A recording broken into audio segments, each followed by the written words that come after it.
you need to give us your best YouTube like and subscribe, guys. Guys, thanks for all the comments so far. Please like and subscribe.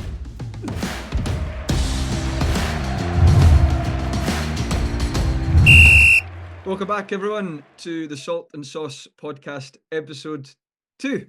Great to see nice comments, subscribing, people viewing it, and things like that. Really appreciated. Robert, your thoughts on our first performance last week? Yeah, I thought it was okay, considering it was meant to be a dry run.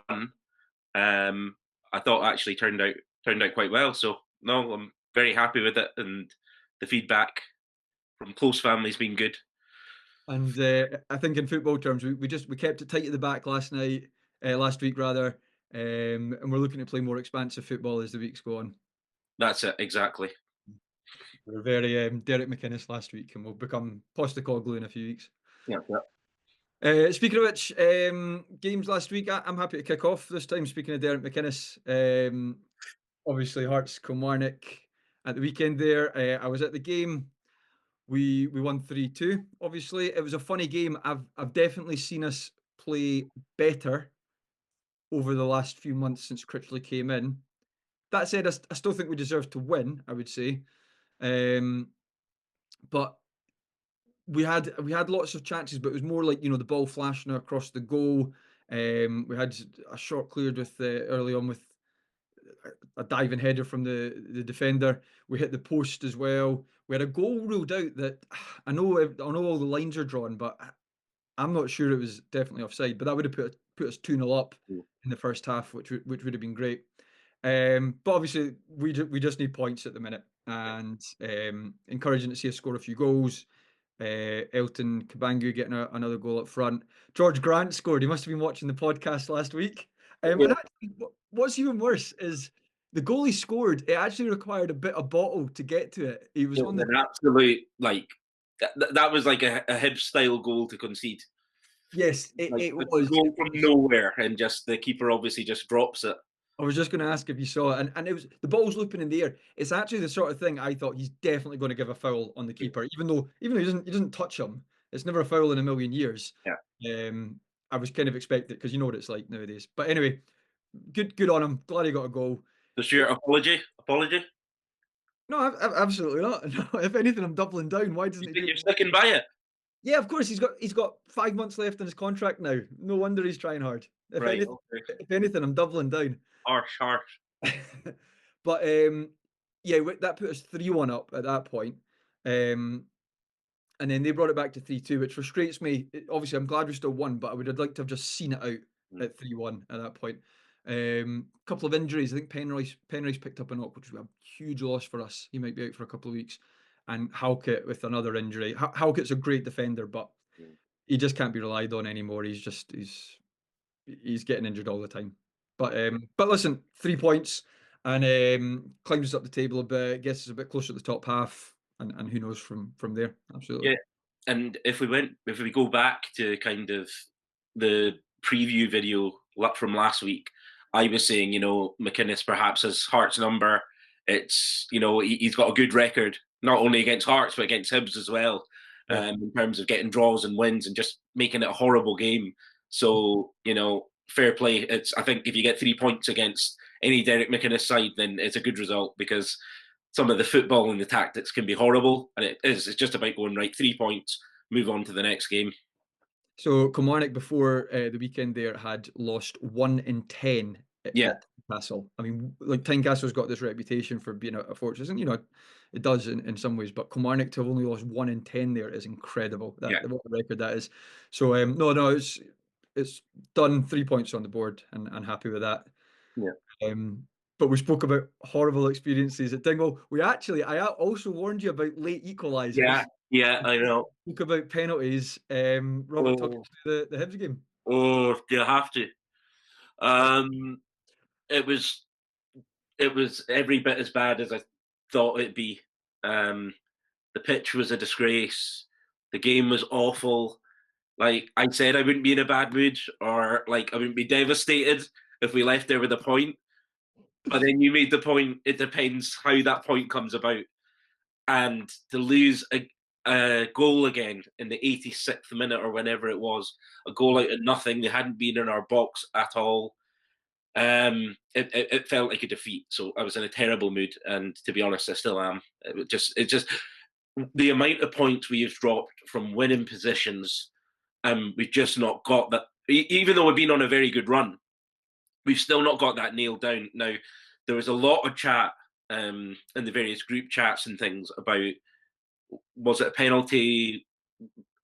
You come out as a keeper at that speed, you make contact, you don't touch the ball, it's a penalty. And it was a stupid one because he doesn't do that. And I know he's trying to narrow the angle and stuff, but like he almost lifts his leg, and you give the striker the opportunity to just go, oh well, I'm just gonna take the Yeah, hit and get a penalty.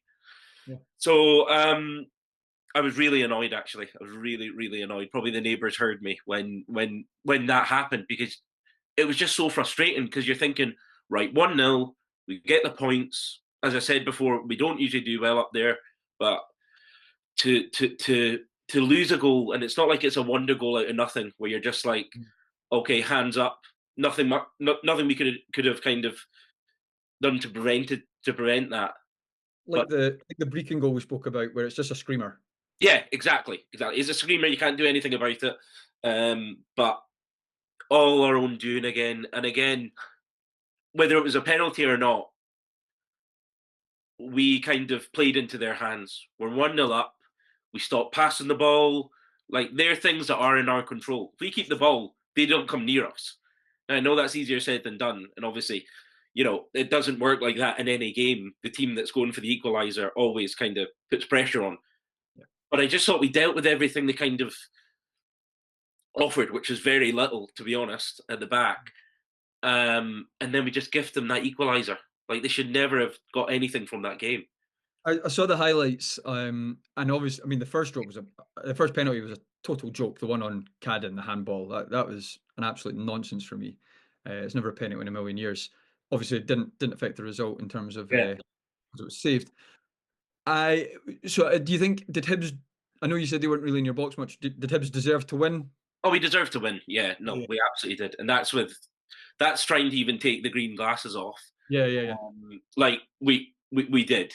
We There were a couple of near misses, a couple of times we just picked the wrong option. There was a ball that came across. I can't remember who put it across. It might have been Cadden, and it goes like where you want your striker to be, and there's just no one there. And if there is a striker there, the game's over. I can't remember. Was that no, no? Anyway, I can't remember. But I just remember looking at that and I'm going, someone has to be there to put that away. You just have to be. We have to have a striker there to just go, right, there we go. Thanks very much. 3 yards out, it's a goal. So no, it was very frustrating. And I'm saying we deserve to win. We didn't play very well. I mean, it was an awful game. And Yeah, again, yeah. the conditions. Ross County, very physical team, and Jordan White nearly got his goal. See when that penalty was given, I was like that. Oh, here we go. It's coming true. Jordan White against Hibs. Then Most he missed. predicted. I was like, yes. But just look, if it feels like a defeat, and I'm just like, Yeah. the less said about that game, the better. To be honest. And there comes a point where you say, oh yeah, well, I suppose we've had what is it, 8 or 9 games unbeaten, blah blah blah. But it is still that could have been 2 more points than it was, and And points it points just, points are prisoners. yeah, and like you said, I don't really care if we play badly. Points is the bottom line. 3 points. We can worry about playing nice, kind of expansive football next season when we've had this rebuild that we keep talking about. Right now, it's just about going, you know what? There's 3 points. Thank you. Move on. We don't care how we get them. We just need to, because as we said before, the league's so tight, and it's even tighter now. So obviously, more pain Hibs are causing you, which links us on to the next section because it's not the first time they've caused you pain. What I thought some of the good questions to discuss this week would be where did it all begin? Why Hibs? Um, what led you to support them? What was your first game? Any memories like that? Do you want to kick us off with that, Rob?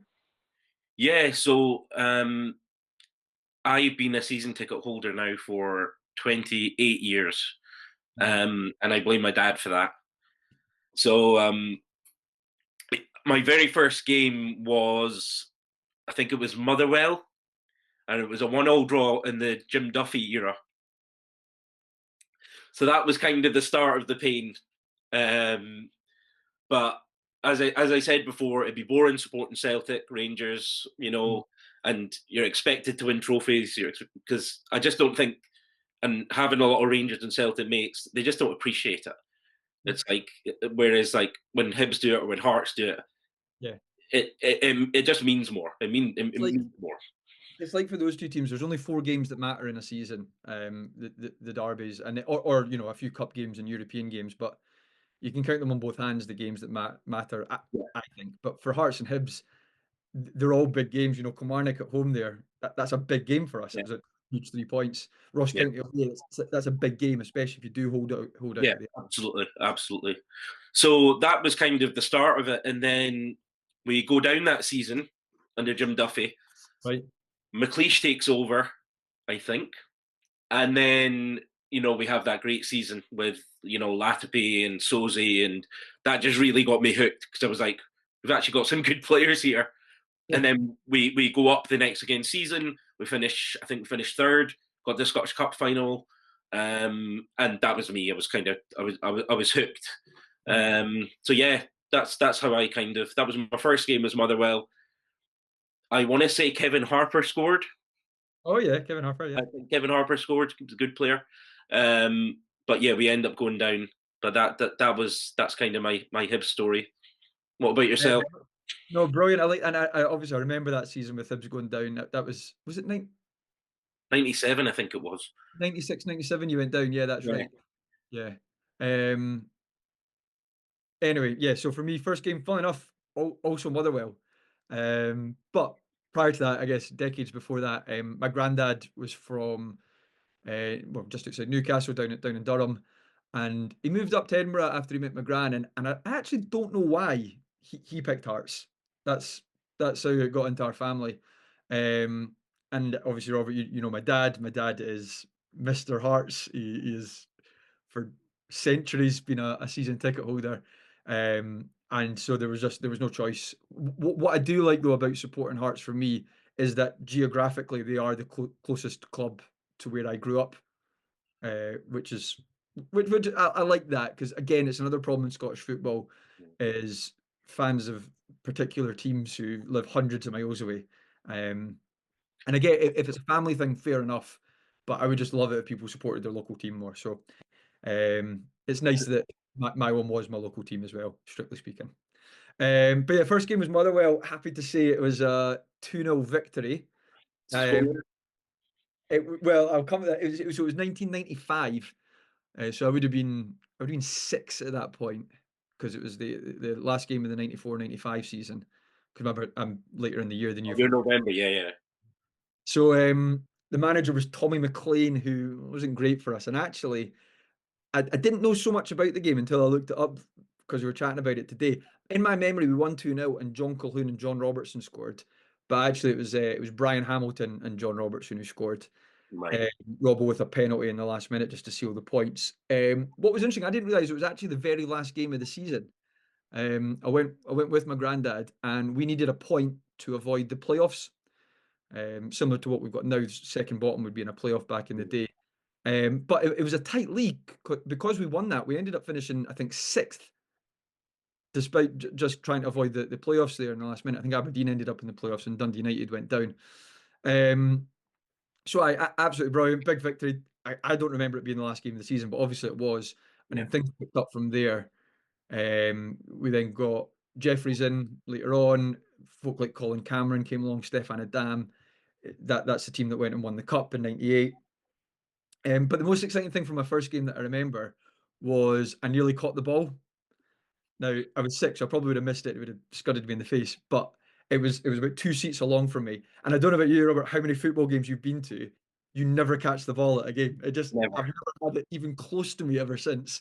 But that would have been the most exciting thing in the world back in the day to catch the ball. But obviously I didn't But quite manage. even now, when the ball comes in the stand, I'm just waiting for my moment where I can just stand and just head it back on the pitch. Yeah, I've got images in my head of like diving across 3 people to. And everyone, hey! So yeah, so there you go. So both with going back to the mid '90s there. starting off with Hearts and Hibs. Question you thought of, Robert, was what one player would you take from the other side? And obviously we've got good experience with this because not only I don't think it was direct, but we got Paul Hartley, but we also managed to give you guys people like Michael Stewart and Adam Eckersley. So it's worked out quite well for us so far overall. It depends on the time frame we're going from. Like, are we going from kind of I'm ever, saying, or are we going from kind of now? What I I'm think saying current team, current current team. team. Okay. Um, for me, the Hearts player that I think would make the biggest difference to us would be Craig Gordon. Mm. And I know, having like had a few conversations, I know he's probably not at his prime, No, but still, our goalkeeping kind of position is so we've had so many errors in that position that has cost us dearly. And again, at the weekend there, and to be fair, look, he saves a penalty. He's actually been okay, but still, it doesn't kind of fill me with confidence seeing Smith there, to be honest. So I would take Craig Gordon because it's a safe pair of hands, and again, he makes the big saves at the big moments. I think when I was looking at the highlights there, he made another one at the yeah, beginning. yeah. He just every time you watch him, he just pulls off these saves, and he's still the keeper that produced the best save I've seen live. I always say that. The guy, it was in a derby, and Gary O'Connor. It was like a volley, and it was from a few yards out, and like I was already up, like going crazy, and Gordon just gets like his fingertips to it, and you're just like that, like how. So yeah, I think the Hearts player that made the biggest difference would be Craig Gordon. Even at 41. I mean, Even at 41, yeah. Even it's, just for a season. to give a ridiculous comparison, like Ronaldo at 39 is still a brilliant player. Of Messi at course. Yeah, yeah. 38, 39 is still a brilliant player. So Craig Gordon, even though you're right, he has obviously dropped off. Yeah, nice class. The one I'm going for, I was thinking about this strategically, thinking, well, I suppose you did the same. Actually, you're thinking, what position do we need to Yeah, improve, rather than necessarily who's their best player. exactly, yeah. Um, Although this guy, I don't know, maybe he is your best player. I would go for Chris Cadden. I like both of them on either side of the defence, but because we've got Penrice doing so well at left back, we don't need Nicky Cadden. But right back we've struggled with recently since Michael Smith, who was really 7 out of 10 every week, solid player, good going forward. We've really struggled with that. The guy Gerald Taylor that came in, what a debut against Rangers! He was genuinely phenomenal. He was absolutely brilliant. He then had a bit of a disaster against Dundee. He scored an own goal and just he looked a bit riled up and a bit. He's definitely got potential to be inconsistent. He's been injured since then anyway. Nathaniel Atkinson that we had before, he's gone now, but he wasn't the answer. Young lad Adam Forrester, I don't know yet, but the bottom line is he's young. I wouldn't want to rely on him. And the other guy we've got Oyogoki. We'll talk about transfers later on, but he's Yeah. he's actually just left today anyway, so he's off to Verona in Italy. So apart from anything else, apart from the fact that we're pretty low on quantity, we've also been low on quality for a while. And Chris Cadden is a good player. I think he used to be a winger, so he is good at going forward. He's clever enough to be fullback as well. It's a bit of a no-brainer for me that Chris Cadden would improve the Hearts team. And do you think he goes straight into the team? Yeah, yeah. I mean, certainly at the minute, it depends what you're playing. Oyogoki was quite good because he was like a centre half who played right back as well. So if you're defending more, I'd take Oyogoki. He's gone now anyway, so it's redundant. But um, yeah, Cadden's better than our other options, certainly going forward. Speaking Okay. of which, though, yeah, transfers. A couple of things to do. We'll talk about transfers. We'll talk about the games coming up this weekend. Um, I'll jump in just because I was just talking about Oyogoki. So yeah, he's obviously off to Verona. We've also got Kai Rose. He left earlier in the window with Halkett and Kingsley injured. We're looking a bit weak defensively. Now we've got Jamie McCart that we signed. We've got I forget his name, Michael Steinwinder, an Austrian centre half that's come in, who obviously we don't know yet. Yeah. We've got the new analytics, Jamestown Analytics company that do all the data and everything like that for our signing. So let's see how that goes. It's worked well for Brighton, and It didn't we work out for Cathro. That was a slightly different laptop, that one, I think. Um, and yeah, the Belgian team that he does it for as well. So it's little things like they also look at value. So Kai Rose, for example, we sold for 600 grand. Jamie McCart came in for 70 grand, and so there's over half a mil profit. And McCart might even be better. I don't, it's too early to say, but he looks good. Kabangu, great to have it. We needed an extra striker, partly with Boyce leaving, who great player, but just couldn't move anymore. Shanklin being off his game. Um, we've also had the guy Sander Khartoum come in. He's a left-footed attacking midfielder, which would be great. So he'll cut inside from the right, and we've got Spittle doing it from the left. So if you can get fullbacks that can bomb up, that would be a nice balance. Um, and the only other thing we've got is a maybe at the minute that I'm hearing anyway is Chesnikov. I forget his first name, a Kazakhstani winger. There's details to be sorted out in terms of transfer fee and I think visas and things like that. So I don't know if he's going to make it in or not. But obviously, no idea what he's like. I'll trust the data. I'll trust the analytics company, and obviously we'll support him and hope he does well if he comes in. Hibs signings. What have you got? What have you got confirmed? What have you got rumored? We've only got one right now, which is very disappointing, to be honest. Um, Obviously, Ben Kenzel left, but I'm assuming those in charge kind of knew that was coming. And the disappointing thing for me is we can all kind of compile a list, even of like SPFL players that could improve Hmm. Hibs and Hearts. You know, you look at some of those St Mirren players. We've talked about Olasanya. These guys. Okay, if we're putting in, £800,000 bids for the likes of um, who's the boy that went to Celtic? Oh, from Dundee, McCowan. McCowan. That's it, McCowan. Why do we not just go to St Mirren? Well, I tell you what, Alessandra, there's 700, 800, and like I can't see them really turning it down. Hmm. They might, but again, like we need to test the water. These guys have experience in the league. They cause defenses, all types of problems. We need to be of we should have had a list compiled of all these players and be ready to go on day one. And it just seems again, unfortunately, at Hibs, we're scraping the barrel again. Now, look, I'm all for quality over quantity, but the point is we need both, and we need it soon. We should have really had players in place for that county game. Hmm. Um, One, so one one thing I've heard for Hibs for a few years, and I'm basing this largely on when I listen to Radio Scotland at the weekend and they're doing all the punditry, people criticise Hibs quite a lot for really the last few years of recruitment, and we spoke about it with McGinn leaving and replacing him with Lewis Miller. yeah, Decisions like that. Would you agree with that criticism?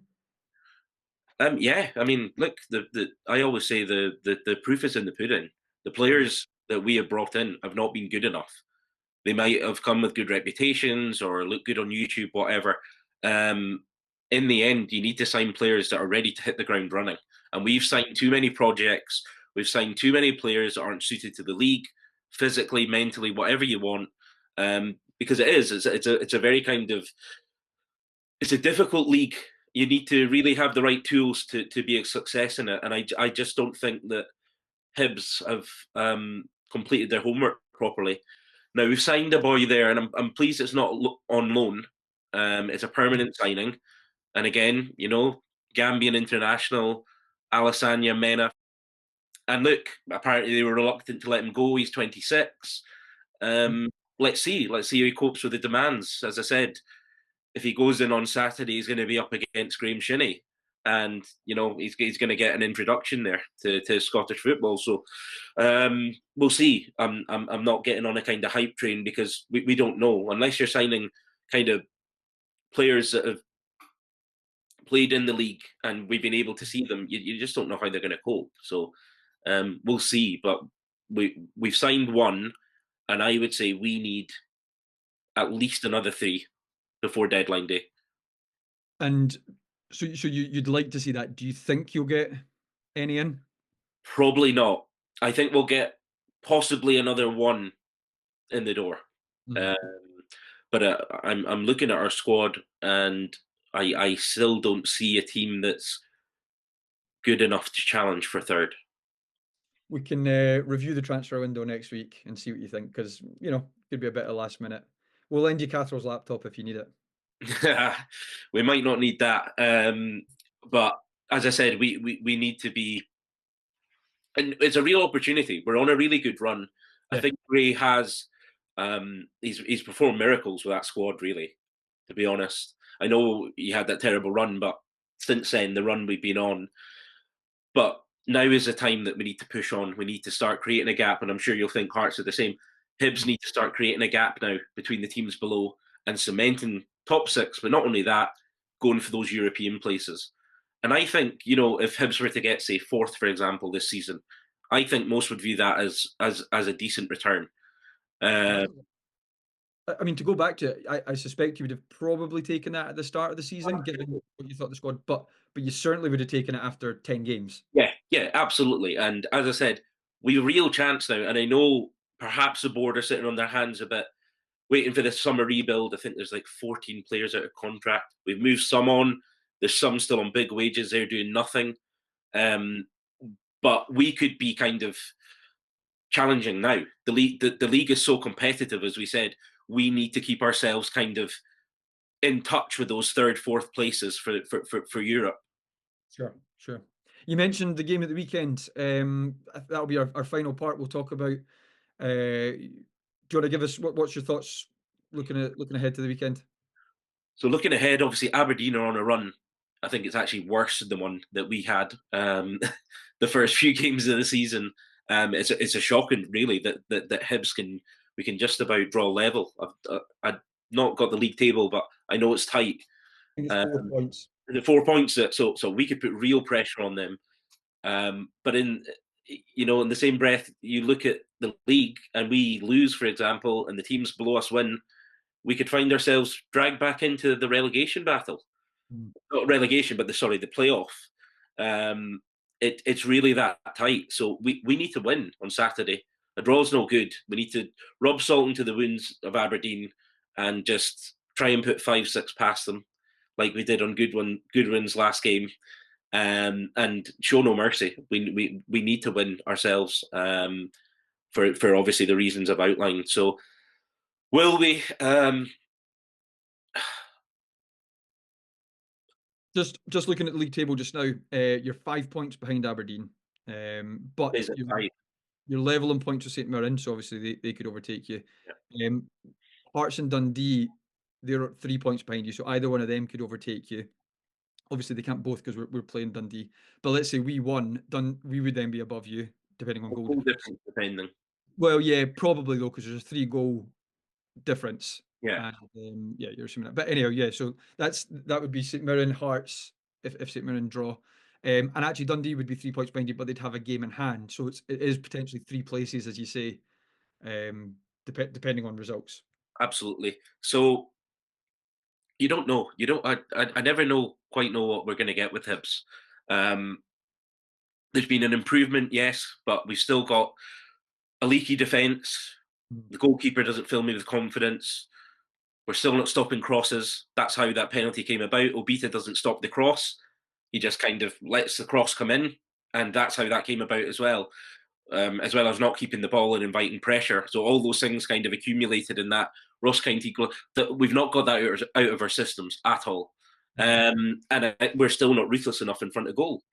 When the chances come, we need like 3 chances and we'll put one away. We need to be more ruthless than that. So my head is saying a draw, probably. My heart is saying a Hibs win. Nah, good on you. Quite right. Quite right. I mean, in terms of form, it should be a walkover. If Yeah, if it was but just then TV versus County away, TV. doesn't pan out like that. No, no, no. Of course not. Of course not. What about yourself? Who Hearts got Yeah, we mentioned obviously Hearts Dundee there. away? Yes, Yeah, you're yeah. away. So, no, not the easiest of games, obviously. We had a shocker at Dens Park. I think it was the second game of the season. We'd done well against Rangers. I thought we should have won on the first day. It was 0-0, but like I say, we played really well. But we were 3-0 down by half time, giving away a penalty, scored an own goal. It was I couldn't believe what I was watching because I was really excited about the team. You know, we'd done well last season, and then we brought in Spittle and Danda, and I thought, oh, we could do something here. Obviously, it was a disaster, but that was the first game of the disaster. We actually had three or four big chances in the second half, which was frustrating because we only scored one of them. But I don't just mean like chances; I mean point blank headers that were heading right at the goalie and things like that. And so we could have ended up with a point or more at the end of it. But ultimately, it was a rotten day. But what was worse about that was it still actually gave you a bit of hope to think, well, that was just a freak first half, and then we had all those chances in the second half. We'll be fine next week, and then we lost to Motherwell, and then it, it just kept going from there. Totally changed now though. The what I'm calling the Critchley table since he took over, we're third, which is class. You know, that's obviously where we want to be. Admittedly, on just on goal difference, but um, that's in terms of hope as a Hearts fan. That's kind of what you need to look at, I guess, is the Critchley table since he took over. So I would say I'm expecting to win. My concern is if Penrice is missing, which I've not heard a final report on that yet. Possibly two centre halves who have never played together. One of them being McCart, who only joined a few weeks ago, up against someone like Simon Murray, who, granted, he's not like the best player in the world. He is a handful. He runs. He's strong. He's a nuisance. He used to play for Hibs. Just everything about him that could annoy a Hearts fan. Um, so that's my concern. There is that level of energy up against possibly quite a weak defence. Now, why on earth, sure? I agree with most of what you said there. Why on earth are you expecting to go to Dens and win? Because we're better than them. We are overall in good form. Like I say, third in that table recently. Dundee, They're a good side. they're okay. They're okay. I look at the season that we've had, and we're level on points with them, just behind them by one goal. Um, and I think even Hibs fans would admit that Hearts are not as bad as the first 10 games would suggest. And the same that No, Hibs aren't as bad as that. So no, I think we're a better team than Dundee. yeah. So 11v11, if both teams play as they can, I believe we come out on top. Simple as that, I guess. Dundee are very strong at home though, and again, Tony Dock. I like Tony Dock. Yeah, I quite like him as well. He seems to get them fired up. His tactics seem to be spot on more often than not, and they're definitely overachieving. But you know, again, I need to be careful what I say because I got wrong with McInnes. But honestly, I think I don't see a Hearts win. And see if Hearts win that, then I'll have to eat humble pie in the next one. I see No, a no, there's a draw all over that. I'm happy for you to say that because it worked well for us last week. So please do say that. Well, yeah, good point though. We'll finish off with some predictions, scoreline predictions. Let's do Hearts Dundee first because we just spoke about it. Yeah. I'll kick off with I think Hearts will win 2-1. Okay. 2-1 win. Again, I mean that's not outrageous. They No, they no, no, no. they could. Oh, Uh, okay, I'm going for the same prediction as last week. I'm going for 1-1 and a Simon Murray penalty. oh. That would be so disgusting. Yeah, 1-1. I don't even know if he's on penalties or not, but yeah. You, Yeah, you, you'll, I think he is. you'll win the penalty. He's Yeah, that sort of guy. He'll win. get in between the keeper or something. Yeah, Like one Hibs Aberdeen. Is it at, Easter Road. Easter Road. Yeah. Again, we obviously had the head and heart discussion earlier. I'm going for a draw. And I think it could even be 2-all. Oh, okay. I think there's Yeah. goals in. We need to win, but I'm not convinced. Yeah, I'm going to say Hibs will win 2-1 as well. I just think, I mean, Aberdeen, their only point recently was against us, and that was a last minute penalty save. I know, but it's that same old story. Any team needing a point or a win, we seem to be the ones that they get it against. St Johnston, they couldn't buy a win, and they got a win against us. It's just typical. My Arsenal supporting friends call Tottenham Dr. Tottenham because if you're struggling, that's who you go see. Yeah. So Well, yeah. And Dr. Hibs. I'm hoping Gray is slowly kind of sorting that out. But as I said, he doesn't have the players yet to Yeah, yeah, fully yeah. the kind of, as I said, the soft underbelly of the side that's been there for a few seasons. So yeah, Probably again 2-1 wouldn't surprise me, but yeah, I'm going for a draw. Brilliant. Well, we'll obviously have all that to look forward to next week. Always good to catch up, Robert, as always. Do you want to finish off with any instructions for anyone listening or viewing? What should they do? Like and subscribe, please, guys. Thanks for all the comments so far. As I said, we're just starting this off.